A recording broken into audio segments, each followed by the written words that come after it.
Hey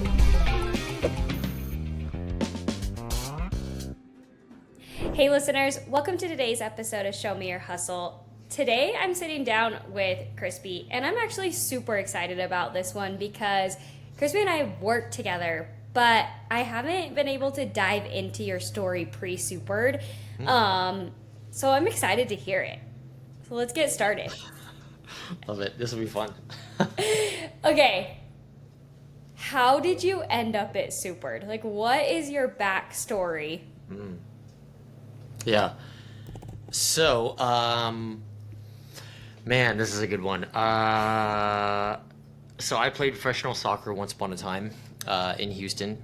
I retired and worked for the club that I played for. And from there, I managed my first HubSpot instance.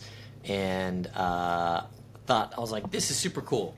I'm going to lean into this and figure out what I can do to expand my career in this ecosystem.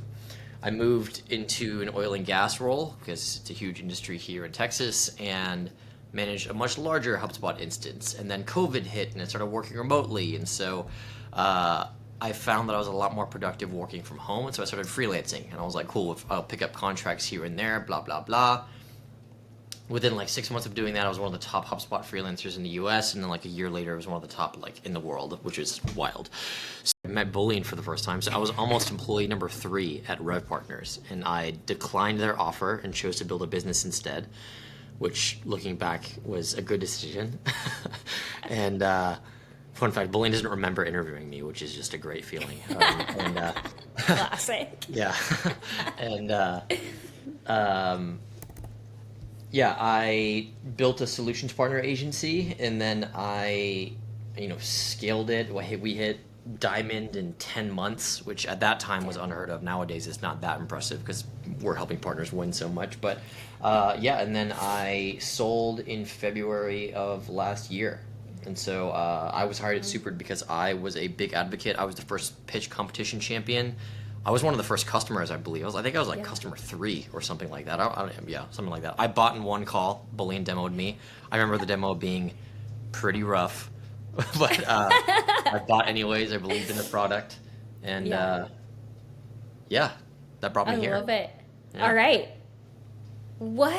Okay, let's dive into your personal hustle a little bit. Mm-hmm. What is your personal stack? Do you read? You work out? How do you maintain being a founder at, now this is round 2? Mm-hmm. Early startups. All right. Yeah. So I do read. I try to get like one book per 6 weeks is like my cadence right now. It's hard to do that sometimes with kids and whatnot. So I'm reading one right now. I took the cover off, but Venture Deals is pretty interesting. So it's how to like navigate complex sales environments, being smarter than everyone else in the room, stuff like that. So I do try to read and absorb like information. I'm also, I'm very much a workout person. Exercising is my outlet in life. And so that helps me focus and think about new ideas and stuff like that. So what I do is when I work out, I'll literally have ideas as I'm exercising, and I have a Slack channel in our instance that's just me called Ideas, where I type in all my stuff of like future ideas. And so like that.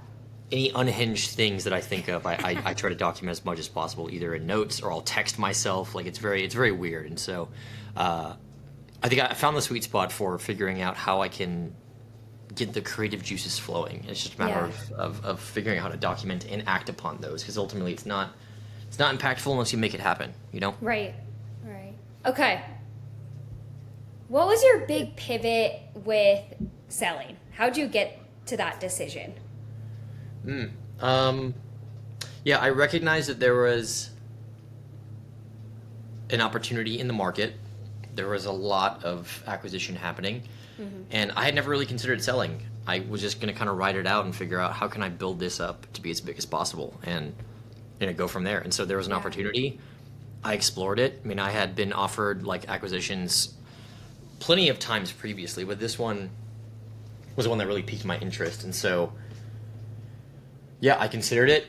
It was a great offer, and I chose to do it because I liked the brand that I was going to be affiliated with. And from there, that was pretty much it. It was just like I saw the opportunity in the market.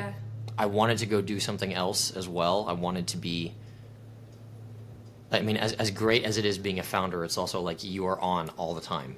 There is no off button, and so it becomes exhausting. Like your battery gets drained, and so I wanted a little bit of a break, which was nice. And so I had my break. I wasn't as responsible for the entirety of the business in my role when I was acquired, and so that brought me back here because I like that feeling. I just need a little bit of a break from it, and so yeah, that was the driving factor. Awesome.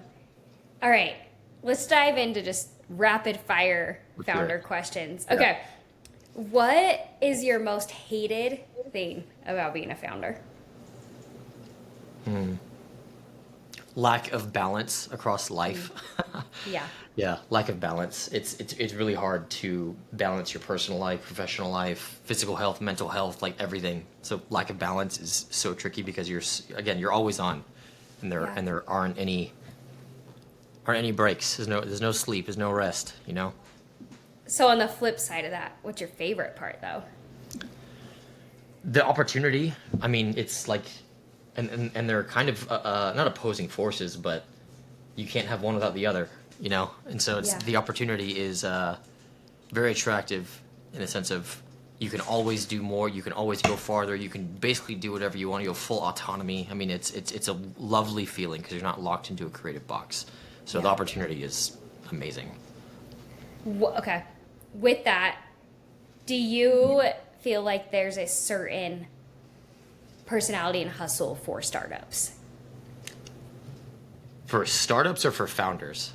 Both. Like so you're looking at hiring, and is there a personality type? Yeah, I think flexibility is a big one for people that want to work at a startup. Your job description that you apply for, if you end up getting one, is wrong. I'll tell you that now. It's wrong. It's not going to be the thing that you do. So the ability to adapt, I think, is the big trait to look for, and the ability to innovate. So not just being able to reactively adapt, but be able to proactively make change that you think is necessary. Those are the best types of hires for a startup. And then as far as like best trait for a founder, it's win or die. That tenacious desire to succeed. That's the best trait of a founder. It's failure is not an option. It's that mentality of having that. I like that. With hiring, do you have any tips or tricks for founders or early startups on hiring or tough conversations? I feel like we're at the market where it's at, that's constantly the topic that's going through brain space. Yeah. One that I've always done, and we even do this here, is we only hire in network. That's a big one. And it's kind of difficult, especially if you don't have like a mighty network, but it's very helpful because you can back channel, you have kind of a pre-vetted audience, if you will. It saves you a lot of time and energy in the process, so that's one. Number two is I ask a couple of questions when I'm hiring people. One is, are you motivated by passion or money? Like, does the content of what you're working with or on drive you as a human to succeed, or is it you're driven by money? Like for me, I'm driven by money, period, and I'm not afraid to like say that. Yeah. Other things that I ask about are, tell me about like 3 words to describe the best boss you've ever had, and why. I like and then that 3 terms to describe the worst boss you've ever had. And usually it's a lot easier for people to do the worst boss they've ever had.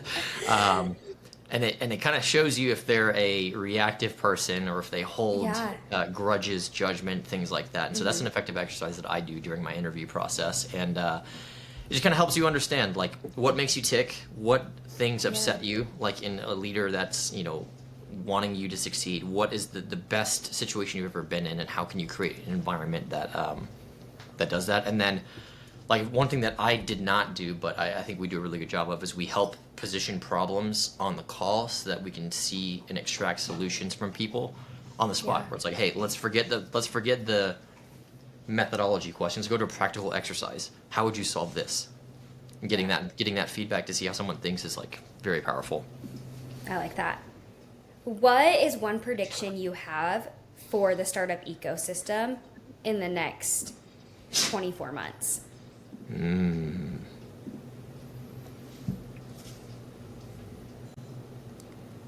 Oh man. I think that I predict that these AI agents that everyone's all like on about are going to fall flat. Like I don't know if I mean, we have a lot of customers. We have a lot of customers that also have a lot of their own customers. So our network Yeah. of business connections is pretty large. And I don't know of anyone that actually uses these AI agents of any sort, apart from like, if you want to call ChatGPT an agent, if you build like an operator or something, maybe.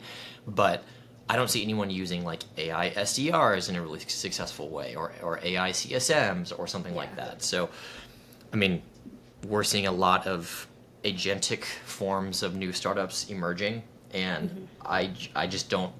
I predict that it will fall flat and not be successful as what everyone thinks it will be. Yeah. I think I agree with you, and I think we saw this with COVID with events where people are like, I'm going to cut in-person events. That's like where my event team, everything, and now the swing that way is they laid off all these really good people, and then they went and started their own thing, and now they can't hire them back, and the human connection piece is really missing from that. So Agreed. I actually agree with you. I think that there's going to be this whole human part taken out where CS really, you're hiring people for their ability to make connections and maintain relationships. So Yeah, it's interesting. Events are back. People are craving that connection now. totally. Which, And then you see like, and I mean, I started an event, so I'm not bagging on like everyone has to start somewhere, but you're seeing a lot of balls dropped in the event world on basic things like union labor, shipping, things like that. That's like those more seniored event people were mentoring a new generation into these like very basic tasks, but you still need to learn them. Yeah. Because they laid off all these people, and then they're like, oh, I'll hire you straight out of college, you can do events. And it's like, we are missing the foundation now, and companies are wasting money trying to figure out how to get back to where they were. So I agree. I think AI is going to have that same swing. Yeah, it's quite a daunting task to create events, and like it's not.